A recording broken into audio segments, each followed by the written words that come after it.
What's up, good people? Mark Holmes here, and as always, I want to say thank you all for watching, commenting, subscribing, and being part of the Jobu Sports Report. Without you guys, as well as you ladies, you know that this literally does not work. We're sitting here with about 2 hours and 47 minutes until kickoff of the Super Bowl, where the Philadelphia Eagles are going to their second Super Bowl in the last 5 years, 6 years, in the last 6 years.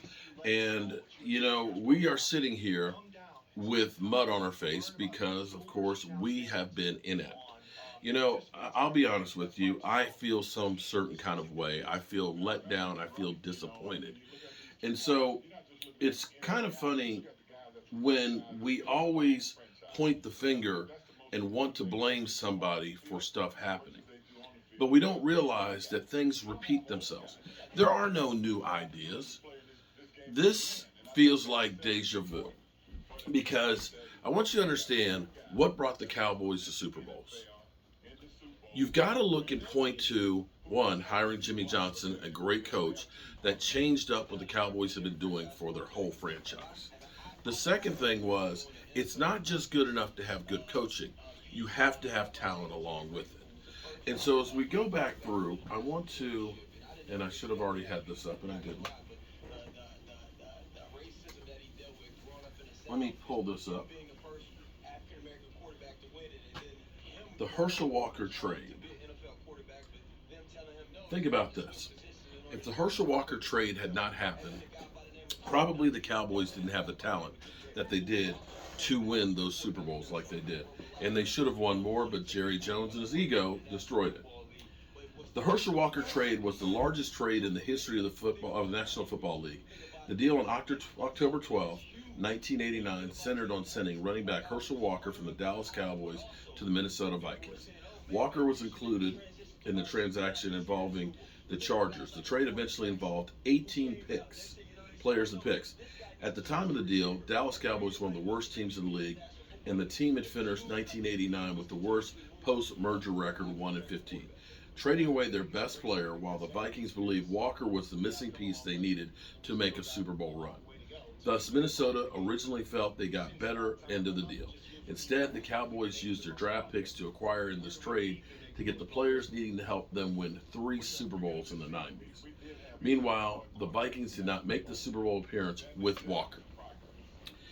This is deja vu, good people. This is actually deja vu because you think about it. Those picks for all of those players and things that they had, the players that they brought in, and, Jimmy Johnson will go through and he'll say, that trade was part of it, but it wasn't the only thing because they literally had almost like a conveyor belt of players coming in and going out till they found the right ones to work. And herein lies the problem with the Cowboys. So this morning, I did my video, actually it was really only a couple hours ago, and I said Jerry Jones needs to watch and learn from this.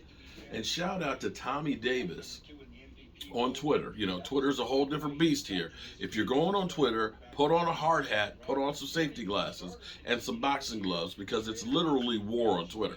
Twitter is just, we're looking to fight, and we're going to make an argument, and we're going to call you an ass. That's Twitter in a nutshell. But Tommy said this, at Cowboy Jobu, a message for Jerry Jones. When Tyreek Hill left to sign with Miami, the Chiefs management brought in Valdez Scotland, Kadarius Toney, Juju Schuster, and drafted Sky Moore to add to Hardeman. That's 5 quality receivers. 5 quality receivers that they brought in. But wait, hold on for a second. Let's go back to the trade that they made with Tyreek Hill. Now, I'm not going to tell you that Amari Cooper and Tyreek Hill are the same guy. I'm not. Tyreek Hill is a 6-time Pro Bowler, guy known to be the cheetah, one of the fastest men in the NFL. He is on a different level than Amari Cooper. But that's not to say that Amari Cooper isn't a really good wide receiver. Amari Cooper still had 1,100 yards receiving with Jacoby Brissett. And Deshaun Watson coming back from all the stuff that he had. Still a really good wide receiver. Now think about this for a second, and this is why we should be mad. Getting rid of Amari Cooper shouldn't have been just getting rid of Amari Cooper. It should have been something coming back in return, other than the $15 million that you saved in cap space. And here's the problem with the Jerry Jones' decisions and why you need to make sure you look at Jerry Jones. Think about this. Kansas City traded six-time Pro Bowl receiver Tyreek Hill to the Miami Dolphins for 5 draft picks. 5. We got a 5th round. Not 5 picks. We got a 5th round pick. So here's what they got.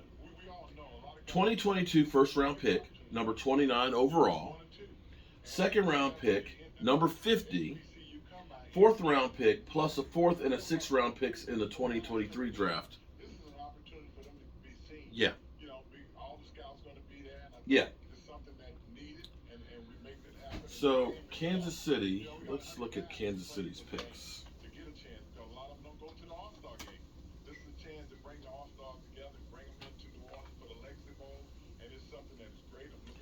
Let's look at who they picked up. Let's see.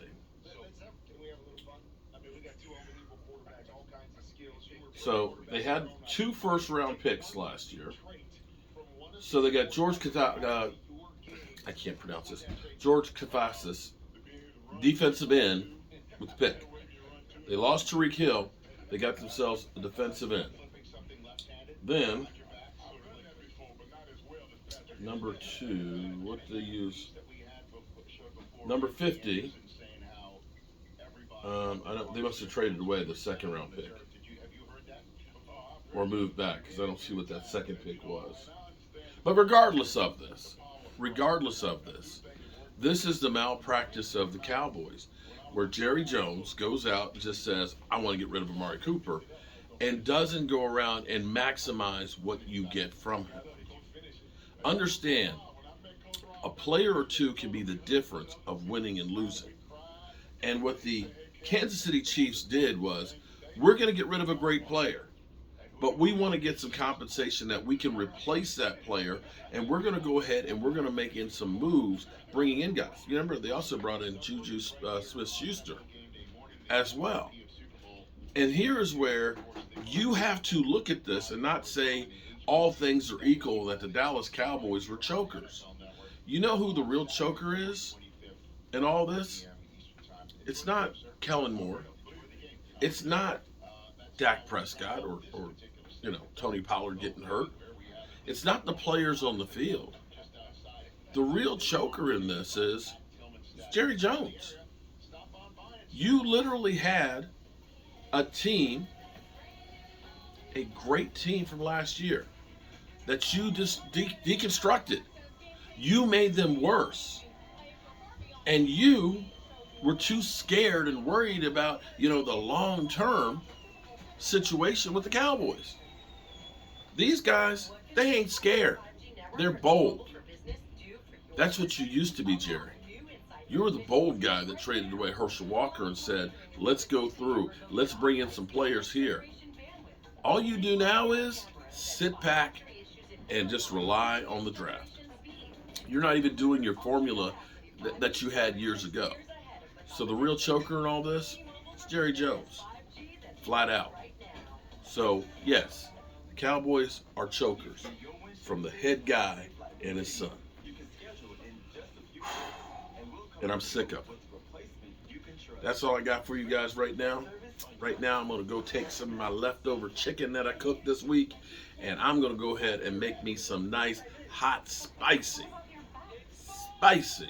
Jamaican chicken, because it's rainy and cold outside, and it's a soupy kind of day. I'm Mark Holmes, and I appreciate y'all. Peace.